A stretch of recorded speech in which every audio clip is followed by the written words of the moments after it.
పొత్తి కడుపుల మోసి పొత్తిలల చూసి మురసి ఈ చేతులు ఎలా చేసి రే అంత చోల పాడితే కంటి నిండా కునుకు తీసినాడు అప్పుడు కంటికే దూరమైనాడు ఇప్పుడు కంటి నిండా కునుకు తీసినాడు అప్పుడు కంటికే దూరమైనాడు ఇప్పుడు పొద్దుగాల పోయేటోడు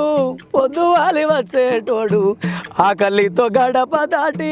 అమ్మ అని పిలిచేటోడు నీలమ్మ ఒడిల ఉండు పిలుచుకొస్తారా అమ్మ అని పిలిచి గడప దాటమంటారా నీలమ్మ ఒడిల ఉండు పిలుచుకొస్తారా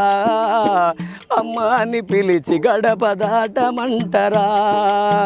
ఇంటికి పెద్ద దిక్కు నాకున్న అండా నీవే ఎదిగిన కొడుకు